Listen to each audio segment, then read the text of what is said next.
জয় শ্রীকৃষ্ণ। হর হর। আজকের ভিডিওতে আমরা আলোচনা করব যে কিভাবে আমরা নবগ্রহের প্রভাব মুক্ত হব। এছাড়াও আমরা জানব নবগ্রহ মন্ত্র সম্পর্কে। তো বন্ধুরা, আপনারা যদি জানতে চান তাহলে ভিডিওটা শেষ অবধি দেখবেন।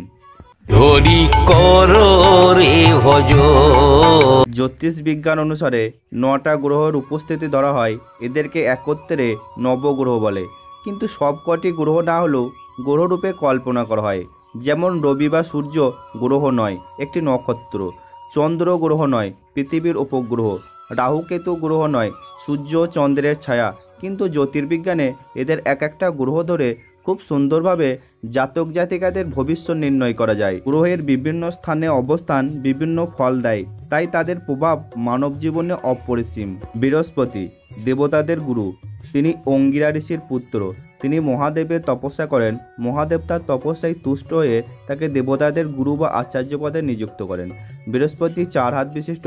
তার হাতে থাকে দণ্ড, পদ্ম ও জপমালা। তিনি হলুদ বর্ণের বস্ত্র পরিধান করেন। তার বাহন হস্তি। তার পত্নী তারা দেবী। তার সম্মানার্থে সপ্তাহে একটি দিন হলো বৃহস্পতিবার। বৃহস্পতিবারে উপবাস থেকে লক্ষ্মী দেবী ও তারা মায়ের পুজো করুন। হলুদ ফুল দিয়ে পুজো ও হলুদের টিপ পড়ুন। বট গাছে জল দিন। কারুর কাছ থেকে দান গ্রহণ করবেন না। বৃহস্পতি মন্ত্র: হ্রিং ক্লিং হুং বৃহস্পতেয়।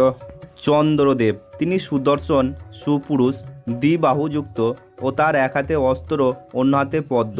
তিনি তার 7টি হরিণের শ্বেতরথে চড়ে রাত্রি আকাশে উদিত হন। তার সম্মানার্থে সপ্তাহে একটি দিন হলো সোমবার। তার গায়ের রং শ্বেতবর্ণ। তিনি মহাদেবের জটায় অর্ধচন্দ্ররূপে বিরাজমান। তিনি প্রজাপতি দক্ষের 27টি কন্যার জামাতা। সোমবার উপবাস থেকে শিব ও কমলার পুজো করুন। বাড়িতে সাদা রঙের গরু, খরগোশ প্রভৃতি পালন করুন। চন্দ্রের বস্তু সামগ্রী মন্দিরে দান করুন। চন্দ্র মন্ত্র: ওং ক্লিং সমায়। রবি সূর্য নবগ্রহের মধ্যে প্রধান। তিনি ঋষি কশ্যপের পুত্র। তার কেশ ও বাহু স্বর্ণের। তার রথ 7টি ঘোড়ার দ্বারা চালিত হয়। তার রথের সারথি হলো অরুণদেব। তার সম্মানার্থে সপ্তাহে একটি দিন হলো রবিবার। তার স্ত্রীর নাম সংজ্ঞা ও ছায়া। তার অস্ত্র ভগবান বিষ্ণু অস্ত্রের মতোই, যথা শঙ্খ, চক্র, গদা ও পদ্ম। তার কয়েকটি নাম হলো সূর্য, নারায়ণ, আদিত্য, রবি ইত্যাদি। এনার সন্তানরা হলেন কর্ণ, যম, যমুনা, শনি, ভদ্রা, তপতি, অশ্বিনী কুমারদ্বয় প্রমুখ। সূর্যদেবের ধ্যান করুন। রবিবার উপবাস থেকে সাদা ফুল দিয়ে শিব ও মাতঙ্গীর পুজো করুন। তামার টুকরো প্রবাহিত জলে ফেলুন কিংবা বালিশের মধ্যে রাখুন। গুরুত্বপূর্ণ কাজ করার আগে মিছরি খান। সূর্য মন্ত্র: হ্রিং হ্রিং সূর্যায়। মঙ্গল হলেন ভূমির পুত্র। তিনি যুদ্ধের দেবতা এবং অবিবাহিত। তাকে ভূমিদেবীর পুত্র বলা হয়। তার দেহে বিজয় এবং গর্বের চিহ্ন বর্তমান। তার চতুর্বাহু। তার সম্মানার্থে সপ্তাহে একটি দিন হলো মঙ্গলবার। তার গায়ের রং লাল। তার বাহন হলো মেষ। মঙ্গলবার উপবাস থেকে বজরংবলী বা বগলা দেবীর পুজো করুন। গম বা মুসুর ডাল মন্দিরে দান করুন। মাটির পাত্রে মধু ভর্তি করে ঘরে রেখে দিন। মঙ্গল মন্ত্র: হুং শ্রীং মঙ্গলায়। শুক্র একজন প্রাচীন ঋষি ও দেবতা, যিনি বৈদিক পুরাণ অনুসারে অসুর ও দৈত্যদের গুরু। তার সম্মানার্থে সপ্তাহের একটি দিন হলো শুক্রবার।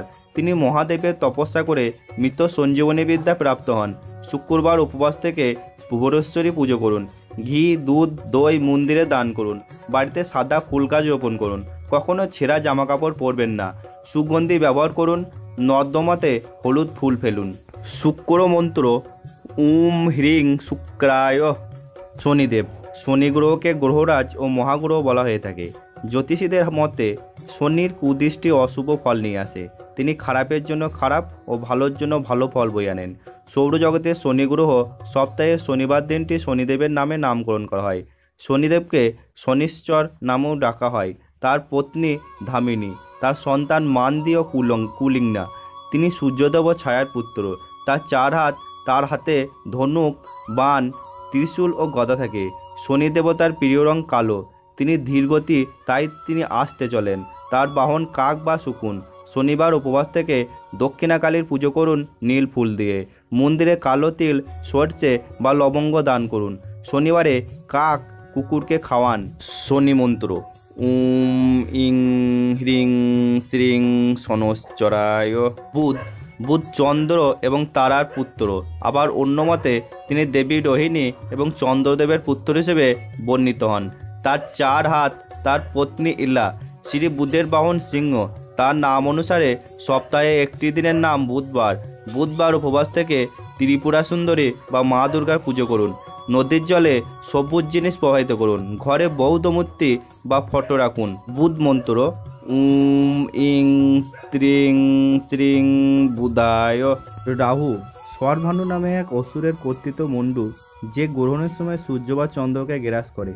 জ্যোতিষশাস্ত্রে একে নবগ্রহের মধ্যে একটি স্থান দেওয়া হয়েছে। দেবাভাগে রাহুকাল নামক মুহূর্তকে অশুভ বলে গণ্য করা হয়। এর আবাস পাতাল লোকে। এর বাহন নীল বা কালো ঘোড়া। স্বরভানুর মুন্ডুকে রাহু ও দেহকে কেতু নাম দেওয়া হয়েছে। ব্রহ্মা রাহু কেতুকে গ্রহের স্থান দিয়েছে। কথা অনুসারে এখনকার ইউরেনাস গ্রহকে পূর্বে রাহু নামে ডাকা হতো। শনিবারে উপবাস থেকে দেবীর ছিন্নমস্তার পুজো করুন। রূপোর টুকরো বালিশের নিচে রেখে ঘুমান। মন্দিরের সামনে মাথা ঝুঁকিয়ে প্রণাম করবেন। রোজ শ্বেতচন্দনের টিপ পড়ুন। ইং হ্রিং রাহবে। কেতু গ্রহ পুরাণ অনুসারে স্বরভানু নামক এক অসুরের মস্তকহীন দেহ, যা সমুদ্র মন্থনের সময় ভগবান বিষ্ণু আপন সুদর্শন চক্রের মাধ্যমে এর মুন্ড ছিন্ন করে দেন। বৈদিক জ্যোতিষশাস্ত্রে একে নবগ্রহের মধ্যে একটি স্থান দেওয়া হয়েছে। কেতুর আবাস অসুর লোকে। কেতুর বাহন চিল। লোককথা অনুসারে এখনকার নেপচুন গ্রহকে পূর্বে কেতু নামে ডাকা হতো। বৃহস্পতিবার উপবাস থেকে ধূমাবতীর পুজো করুন। কয়লার 4টি টুকরো 48 দিন নদীতে ভাসিয়ে দিন। 9 বছরের কম বয়সের বালিকাদের ফল খাওয়ান, যেটা তারা ভালোবাসে।